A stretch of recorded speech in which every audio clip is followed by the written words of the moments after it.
বন্ধুরা আজকে জিকে ক্লাসে আমরা 25টি ইম্পর্টেন্ট কোশ্চেন করব, যেই প্রতিটি কোশ্চেনই তোমাদের আপনার এক্সামের জন্য মোস্ট ইম্পর্টেন্ট।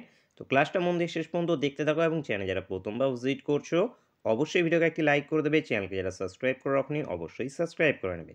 এছাড়া যারা আমাদের টেলিগ্রাম গ্রুপে জয়েন নেই অবশ্যই জয়েন্ট হয়ে যাবে, যার লিঙ্ক ভিডিওর ডিসক্রিপশনে প্রোভাইড করে দেওয়া আছে।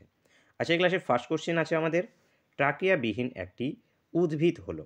ক্লাস মক টেস্ট আকারে থাকবে, প্রতিটি কোশ্চেনকে নিজের থেকে অবশ্যই অ্যান্সার করবে এবং ভিডিও শেষে অবশ্যই সকালে কমেন্ট করে জানাবে এই 25টি কোশ্চেনের মধ্যে তোমরা কতগুলো কারেক্ট অ্যান্সার করতে পারলে। প্রত্যেকটি কোশ্চেনে তোমরা 3 থেকে 4 সেকেন্ড করে সময় পাবে। তো কি অ্যান্সার এসে যাবে আমাদের এখানে? ট্রাকিয়াবিহীন একটি উদ্ভিদ হলো পাইন। বন্ধুরা এখানে উত্তর হবে আমাদের option D. Next question, Alfred Nobel উদ্ভাবন করেছিলেন। তো অ্যালফ্রেড নোবেল কি উদ্ভাবন করেছিলেন? এক্স রশ্মি, ডিজেল ইঞ্জিন, নাকি ডাইনামো, নাকি ডাইনামাইট? কারেক্ট অ্যান্সার আমাদের dynamite, answer option D. Next question, নিচের কোনটি তাপ পরিমাপের একক? তো তাপ পরিমাপের একক আমাদের কি? জুল। জুল বন্ধুরা অ্যান্সার হবে, answer option A. Next question, vitamin যা সাধারণ মানুষের প্রস্রাবের দ্বারা নির্গত হয়। ভিটামিন এ, বি, সি, নাকি আমাদের ডি? ভিটামিন সি, যার অবশ্যই স্কার্বি রোগ হয় এবং এর যে নাম, রাসায়নিক নাম, সেটি কি আমাদের ascorbic acid. Next question, dengue রোগের জীবাণু বহন করে ড্যাশ মশা। কোন মশা ডেঙ্গু রোগের জীবাণু বহন করে? তো কারেক্ট অ্যান্সার এসে যাবে আমাদের এখানে এডিস মশা। এডিস এখান থেকে অ্যান্সার এসে যাবে, answer option A. Next question, মানুষের সুষুম্না স্নায়ুর সংখ্যা কত?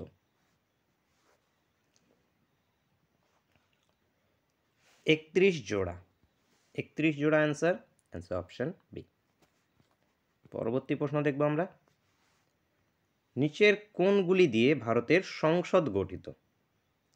তো ভারতের সংসদ কি কি নিয়ে গঠিত? রাষ্ট্রপতি, লোকসভা ও রাজ্যসভাকে নিয়ে যেটা আছে ভারতীয় সংসদ গঠিত। পরবর্তী প্রশ্ন আছে আমাদের, অঙ্গরাজ্যের শাসন বিভাগীয় প্রধান কে? অঙ্গরাজ্যের শাসন বিভাগীয় প্রধান হয়ে যাবে আমাদের রাজ্যপাল। রাজ্যপাল অ্যান্সার হবে, answer option C. Next question, ভারতবর্ষের কয়টি রাজ্যে বিধান পরিষদ আছে? বিধান পরিষদ রয়েছে বর্তমানে 6টি রাজ্যে বিধান পরিষদ রয়েছে, উত্তরপ্রদেশ, বিহার, কর্ণাটক, মহারাষ্ট্র, তেলেঙ্গানা এবং অন্ধ্রপ্রদেশে। মাথায় রাখবে। নেক্সট কোশ্চেন, বিধানসভার অধিবেশনে কে সভাপতিত্ব করেন? বিধানসভার অধিবেশনে, তো বিধানসভার অধিবেশনে স্পিকার। বিধানসভার স্পিকার হয়ে যাবে answer, answer option C. Next question, লাক্ষাদ্বীপের আঞ্চলিক ভাষা কি? লাক্ষাদ্বীপের আঞ্চলিক ভাষা মালায়ালাম। মালায়ালাম, অ্যান্সার হবে অপশন ডি। নেক্সট আছে, ভারতের ভারতের সংবিধানটি গণপরিষদ কর্তৃক গৃহীত হয় কবে?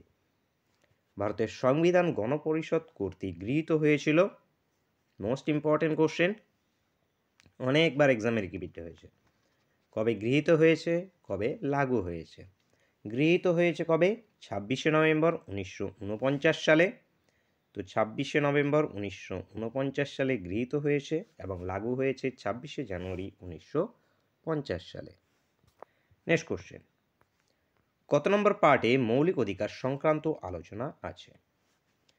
তো মৌলিক অধিকার সংক্রান্ত যে আলোচনা আছে এগুলো আছে কত নম্বর পার্টে? ইম্পর্টেন্ট পার্টগুলো যেগুলো আছে, ফার্স্ট, সেকেন্ড, থার্ড, ফোর্থ, এই কটা অন্তত মাথায় রাখবে। তো এখানে পার্ট 3 আমাদের অ্যান্সার হবে, অ্যান্সার অপশন সি এখান থেকে কারেক্ট অ্যান্সার হয়ে যাবে। এবং ফার্স্ট যে পার্ট আছে সেই পার্টে কী আছে আমাদের? আর যেটা আছে ইউনিয়ন অ্যান্ড ইটস টেরিটরিজ রয়েছে। দ্বিতীয় পার্টে আছে আমাদের কি সিটিজেন রিলেটেড ইম্পর্টেন্ট, যেটি 3 নম্বর পার্টে আছে আমাদের মৌলিক অধিকার সংক্রান্ত। মৌলিক অধিকারগুলো ইম্পর্টেন্ট, সেখান থেকে আমাদের 12 নম্বর ধারা থেকে শুরু করে দিয়ে কত নম্বর ধারা পর্যন্ত 51 নম্বর না 12 নম্বর থেকে 35 নম্বর ধারা পর্যন্ত 35 নম্বর ধারা পর্যন্ত আছে। তারপরে আমাদের 4 নম্বর পার্ট যেটি আছে, সেই 4 নম্বর পার্টে আছে কি ডিপিএসপি আছে, যেটা আমাদের 36 থেকে 51 পর্যন্ত আছে। তারপরে 4-এর এতে আছে মৌলিক কর্তব্যগুলো। তো এগুলো মাথায় রাখবে। তো অ্যান্সার হবে অপশান সি। নেক্সট কোশ্চেন দেখবো আমরা, কত নম্বর ধারায় সম্পত্তির অধিকার স্বীকৃতি রয়েছে? অনেক টাইমে জিজ্ঞেস করা হয় যে সম্পত্তির অধিকার বর্তমানে কি, এটি বর্তমানে একটি আইনি অধিকার। আগে যেটা আছে এটি ছিল একটি মৌলিক অধিকারের আন্ডারে ছিল এটি। তো পরবর্তীতে যেটা আছে এটি একটি আইনি অধিকারের স্বীকৃতি পায় এবং যার ধারা 300 বি না 300 এতে আছে, 300 এ। অ্যান্সার হবে অপশন ডি। নেক্সট কোশ্চেন, কে সর্বপ্রথম ব্রিটিশ পার্লামেন্টের সদস্য মনোনীত হন? তো ব্রিটিশ পার্লামেন্টের সদস্য মনোনীত হয়েছিলেন দাদাভাই নওরোজি। দাদাভাই নওরোজি। যে কত সালে অন্তর্বর্তীকালীন সরকার প্রতিষ্ঠিত হয়? অন্তর্বর্তীকালীন সরকার প্রতিষ্ঠিত হয়েছে আগস্ট 1946-এ। আগস্ট 1946। দেশে 2014 সালে তেলেঙ্গানা কততম অঙ্গরাজ্য তৈরি হয়? ভারতের কততম অঙ্গরাজ্য তৈরি হয়েছিল? অন্ধ্রপ্রদেশকে ভেঙে তেলেঙ্গানা করা হয়েছিল এবং এটি হয়েছিল 29তম। 29তম। নেক্সট কোশ্চেন, কত নম্বর ধারায় ভারতে একটি রাষ্ট্রপতি থাকবে বলা আছে? তো রাষ্ট্রপতি যেটা আছে ভারতে একজন থাকবে, এটি কত নম্বর ধারায় বলা আছে? 51, 52, 53 নাকি 54? তো কারেক্ট অ্যান্সার কি এসে যাবে আমাদের? 52 নম্বর ধারায়। 52 নম্বর ধারায় যেটা আছে ভারতে একজন রাষ্ট্রপতি থাকবে এই কথা বলা আছে। নেক্সট কোশ্চেন, রাষ্ট্রপতির ন্যূনতম বয়স হবে কত? 35 বছর। নেক্সট দেখো কি আছে, ভারতের প্রথম আইনমন্ত্রী কে ছিলেন? তো ভারতের প্রথম আইনমন্ত্রী B.R.. Ambedkar. Doctor B.R.. Ambedkar ইনি ছিলেন। এবং রাজেন্দ্র প্রসাদ ইনি কি ছিলেন? প্রথম রাষ্ট্রপতি ছিলেন। এবং বল্লভভাই প্যাটেল ইনি স্বরাষ্ট্রমন্ত্রী ছিলেন। এবং জওহরলাল নেহরু কি আমাদের প্রধানমন্ত্রী ছিলেন। মাথা রাখবে। নেক্সট কোশ্চেন, লোকসভার মেয়াদ 5 থেকে 6 বছর করা হয়। তো কততম সংশোধনে যে সংবিধান সংশোধন হয়ে থাকে, সেই কততম সংবিধান সংশোধনে লোকসভার মেয়াদ 5 থেকে 6 বছর করা হয়েছে? 42তম সংশোধনে। 42তম সংশোধন 1976 সালে। 1976 সালে। নেক্সট কোশ্চেন, ভারতের প্রথম পঞ্চায়েতি রাজ প্রবর্তন হয়েছিল কোন রাজ্যে? ভারতের প্রথম পঞ্চায়েতি রাজ প্রবর্তন হয়েছিল রাজস্থানে। Rajasthan answer option B.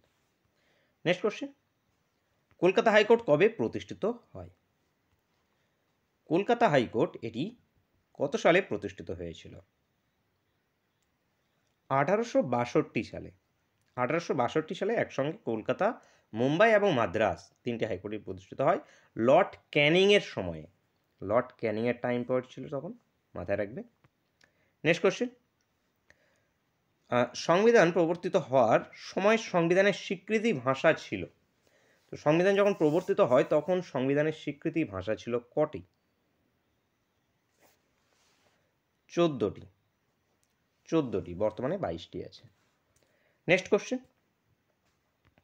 নাগরিকতা কোন তালিকার অন্তর্ভুক্ত? তো নাগরিকতা এটি কেন্দ্র তালিকার অন্তর্ভুক্ত। কেন্দ্র। নেক্সট কোশ্চেন, নিচের কোনটি বহিস্থ গ্রহ? অন্তস্থ গ্রহ এবং বহিস্থ গ্রহ। তো অন্তস্থ গ্রহের মধ্যে আমাদের মঙ্গল, বুধ, শুক্র। এবং বহিস্থ গ্রহের মধ্যে আমাদের এসে যাবে শনি, বৃহস্পতি, ইউরেনাস, নেপচুন। শনি, বৃহস্পতি, ইউরেনাস, নেপচুন। তো এখানে উত্তর যেটা হবে সেটি হবে কোনোটিই নয়। এখানে বহিস্থ গ্রহ যেটা আছে কোনোটিই নয়। তো এখানে বহিস্থ গ্রহ কী কী আমাদের বললাম, শনি, বৃহস্পতি, ইউরেনাস এবং নেপচুন। মাথায় রাখবে। নেক্সট কোশ্চেন যে, আচ্ছা এটি আমাদের আজকের ক্লাসের শেষ কোশ্চেন এবং তোমাদের জন্য হোমওয়ার্কের কোশ্চেন। এই 25টি কোশ্চেনের মধ্যে তোমরা কতগুলো কারেক্ট অ্যান্সার করতে পারলে সেটি সকলেই অবশ্যই কমেন্ট করে জানাবে। লাস্ট কোশ্চেনটি আছে আমাদের একটি প্রাচীন ভঙ্গিল পর্বতের উদাহরণ হলো। কি অ্যান্সার আসবে, রকি, আন্দিজ, হিমালয় নাকি আরাবল্লী? কী হবে সেটি অবশ্যই কমেন্ট করে জানাবে। কোশ্চেনের অ্যান্সার তোমরা আমাদের ওয়েব পেজে পেয়ে যাবে, যার লিঙ্ক ভিডিও ডিসক্রিপশনে দেওয়া আছে। সেখানে তোমাদের যে সমস্ত ক্লাসগুলো হচ্ছে এই প্রতিটি ক্লাসের যেটা আছে তোমরা প্র্যাকটিস সেট পেয়ে যাবে, সেখানে তোমরা ভিজিট করে অবশ্যই সেগুলোকে দেখে নেবে। লিঙ্ক ভিডিও ডিসক্রিপশনে প্রোভাইড করে দেওয়া আছে। তো বন্ধুরা দেখা হচ্ছে নেক্সট ক্লাসে। Thank you for watching.